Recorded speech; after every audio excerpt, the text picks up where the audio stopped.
Any questions on that?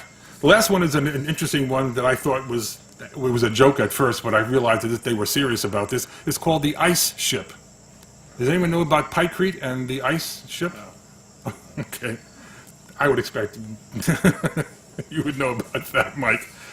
In the early days of World War II, as the seemingly unstoppable Axis armies rolled over Europe, no raw material was more precious in the war production than steel.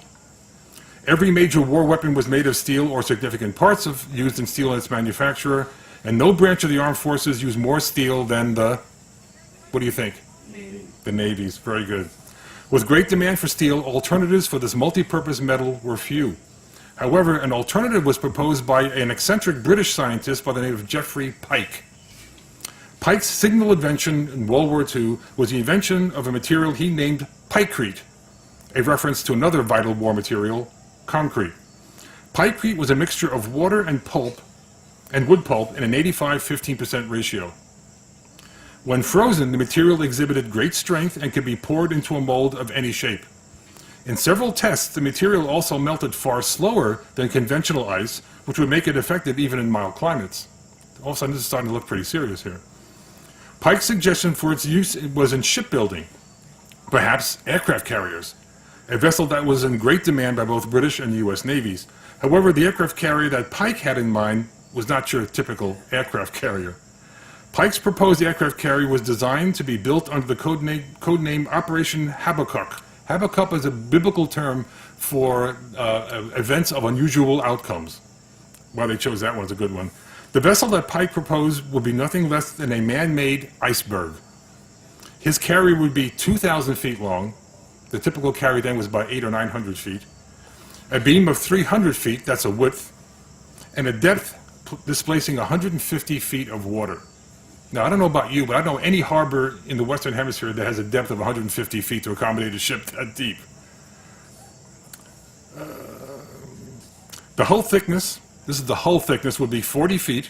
It would be able to sail in waves 50 feet in height, and its dense, thick hull would make it all but impervious to German U-boat torpedoes or battleship artillery. Its proposed sailing range would be 7,000 miles, a range that no ship could match without frequent refuelings, and anticipated speed was just under 10 knots. Now, that's not really that big of a deal, considering 10 knots was about the same speed a Victory or Liberty ship was doing in convoys. And the standard fleet carrier at that time was running up somewhere between 26 and 28 knots at flying speed. The interior layout of the vessel is almost as impressive as its exterior. At the heart of the ship would be a huge refrigeration plant, that sort of sounds normal, to maintain its ice-wood structure. Small amounts of structural steel and wood would also be used in its interior fittings. The combined weight would be somewhere in excess of 2 million tons. That's a lot of ice.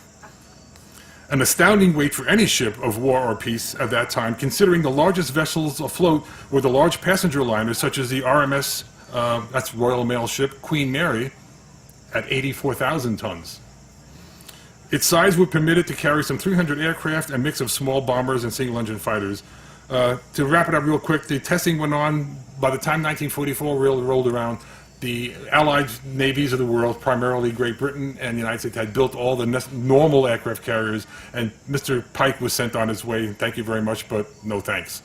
But it just gives you an idea, during the early dark days of World War II, what the Allies were willing to consider and test as a desperate replacement for strategic and scarce materials. And Pyke fits the picture.